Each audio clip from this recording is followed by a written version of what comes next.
What is happening, people? Pete here, back with another lesson for y'all. Today's lesson will be a quick addendum to the previous lesson, which was an introduction to minor pentatonic scales.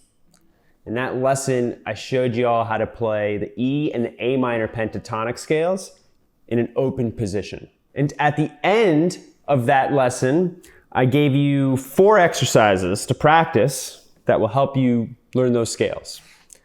And I realized that maybe it might be a little confusing reading the tab that I had linked to in that lesson, or maybe you didn't understand some of the instructions on the exercises. So in today's lesson, I just want to quickly and efficiently go over those 4 exercises to clear up any questions anyone may have had. And then in the following video, the next video, we will go further into pentatonic scales. But without further ado, we're going to go over exercise number 1. Exercise number 1, very simple. All we're going to do is play the scale, alternate picking. We're going to go ascending and descending. And alternate picking, all it means is that we're going to consistently pick down, up, down, up, down, up, no matter what. So, E minor pentatonic, here it is.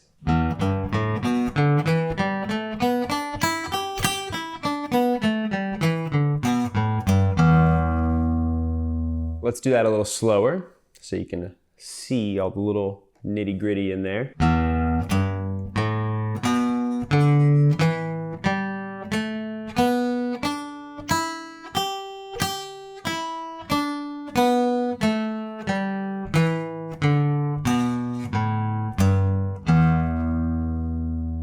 Excuse the buzz on my guitar. I know, I need to do a little bridge work down here. Let's do the A minor pentatonic scale.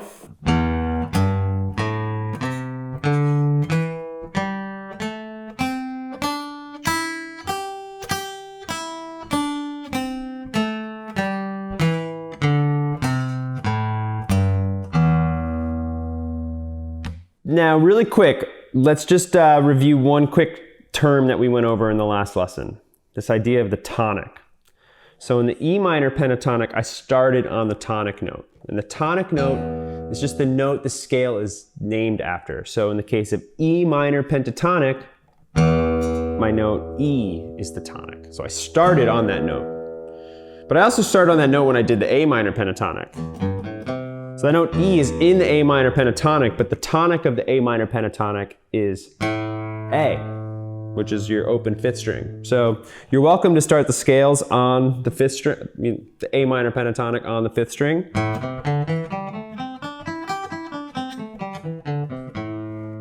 But it's important to be able to play the scale on all 6 strings, I'd say, even if it's not starting on the tonic, even if that tonic's not on the 6th string. Just a thought. All right, so exercise number 2. We are gonna do Hammer-ons and pull-offs. I call this the hammer pull. Before I show you the exercise, let me just briefly explain what a hammer-on and a pull-off are. They are essentially opposite techniques, but they both allow you to achieve a legato sound. Now, playing legato means that we're making the notes that we're playing as long and connected as they possibly can be. So if you think about the nature of a pick on a string, or even your fingers, every time you strike that string, you're kind of separating the note from the next one, right? The previous note from the next one. Like we're kind of creating separation in a way. But if I can play one pick and then play multiple notes with just one pick stroke, I'm gonna get a much more connected sound. Like that.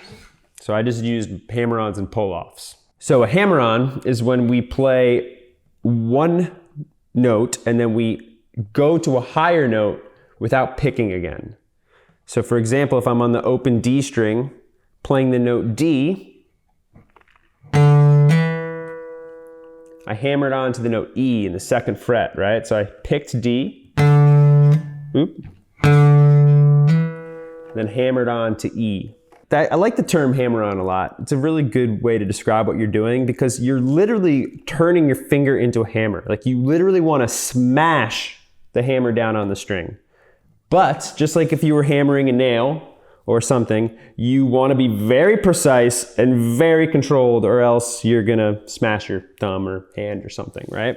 So we don't like just hammer on like that. We hammer on very precisely. And I always tell students, when you're sliding or you're hammering on or anything like that, hand-eye coordination is huge. So look at the exact spot on the guitar you want your finger to land. Okay? Imagine if you ever played baseball, you probably heard your coach say, watch the ball into the mitt, or watch the bat hit the ball. Like, you want to see where you're going, and your hands will follow your eyes. They always do. All right, so that was hammer-ons.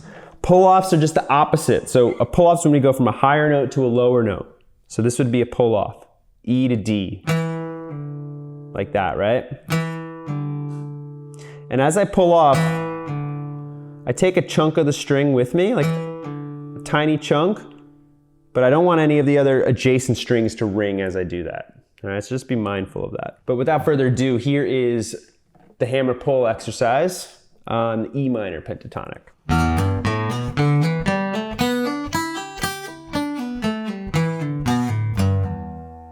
A little slower. Here it is, slower.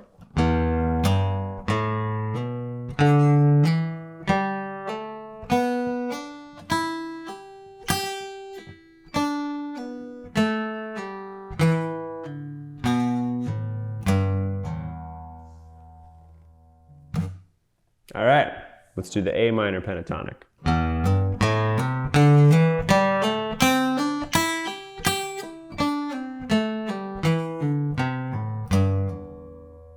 Got that one? All right, we're moving along now. We're gonna do exercise number 3. Exercise number 3 can be a little tricky. The idea of the exercise number 3 is to really work on our right hand technique, our picking technique. Can really control an awareness of where our pick is in space. This is really what exercise 3 is gonna help us with. And so this is the string skipping exercise. So what I do is I start on the 6th string, I'm doing E minor pentatonic. Then I go to the 4th string. And then I gotta go back and do 5. And then I do the 3rd. Then back to the 4th, and the 2nd, and the 3rd, and the 1st. And then back. 3rd, 2nd, 4th, 3rd, 5th, 4th, 6th. Now one thing I didn't do a great job of on that one is I kind of allowed the adjacent strings to ring out. As I was hitting the 4th string, the 5th string was kind of ringing a little. So be mindful of that. Try to use your hand in a way where you're muting the previous string as you're going to the next one. So let me try to demonstrate that a little bit better this time. Okay, so here's E minor pentatonic again.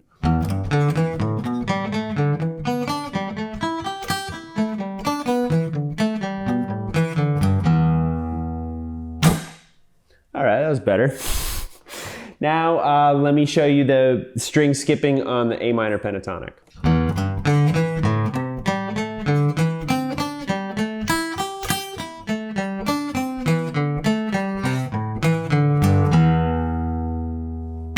All right, now last but not least, we have pretty tricky exercise. I call this one the up 2, back 1. Now every time I explain this scale to my students, they always go, what? What am I supposed to do? This doesn't make any sense. So I found that if I give you all an analogy, it makes a lot more sense.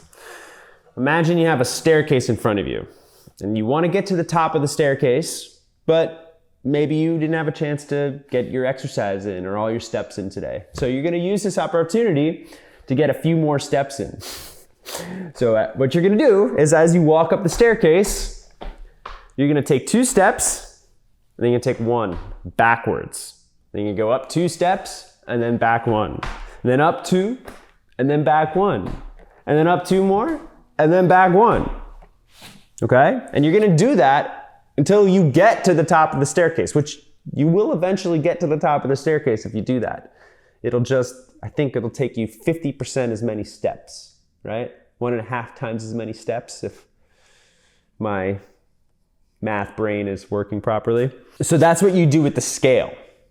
You go up 2 notes and then back 1, up 2, back 1, up 2, back 1. Okay? And then when you get to the top, you just reverse. You go down 2, up 1, down 2, up 1, down 2, up 1. So here is what this pattern sounds like slow, and I'm gonna do it with all alternate picking first, and then I'll show you how to incorporate some legato playing into this exercise.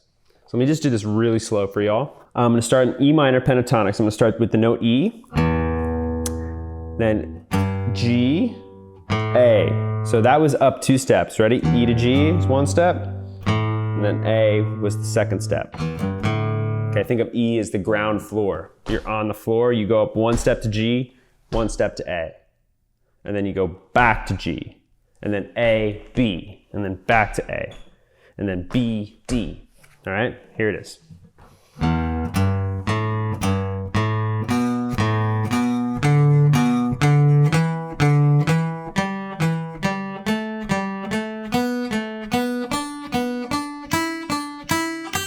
And then I'm going backwards now.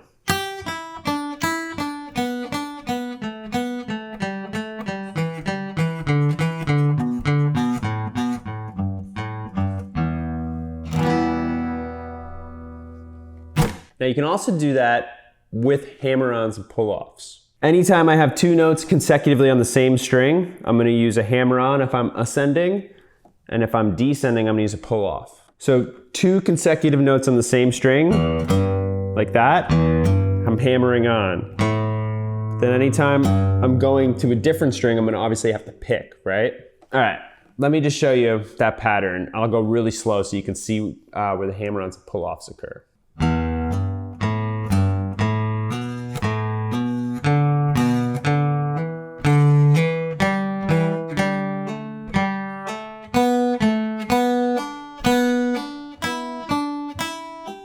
And then backwards, I'm going to pull off on consecutive strings, or consecutive notes on the same string.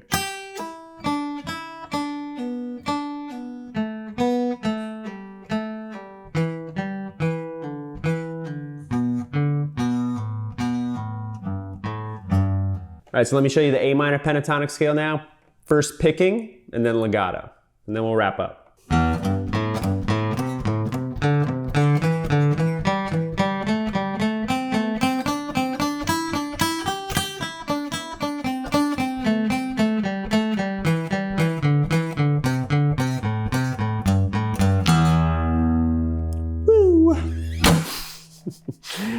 All right, legato time.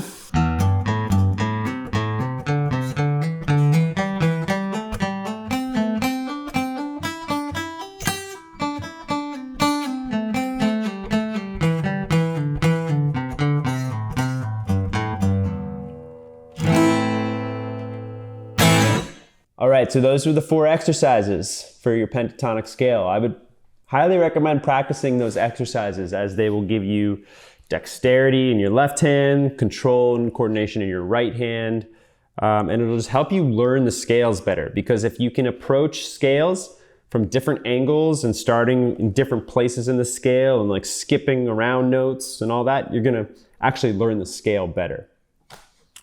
But yeah, like I said, in the next lesson, we're gonna go further in depth into more pentatonic scales. I'm gonna show you how to move the scales up and down the neck. But in the meantime, feel free to like the video. You can subscribe to the channel if you haven't already. You can leave a comment if you have a question or just general thing you want to say about anything. Try my best to respond to those. You can also check me out over on Instagram. That's at Pedro Damas. Post a lot of like fun performance videos and other little quick lessons over there. Also, you can find my live music schedule if you're ever in my area and want to see me play music live.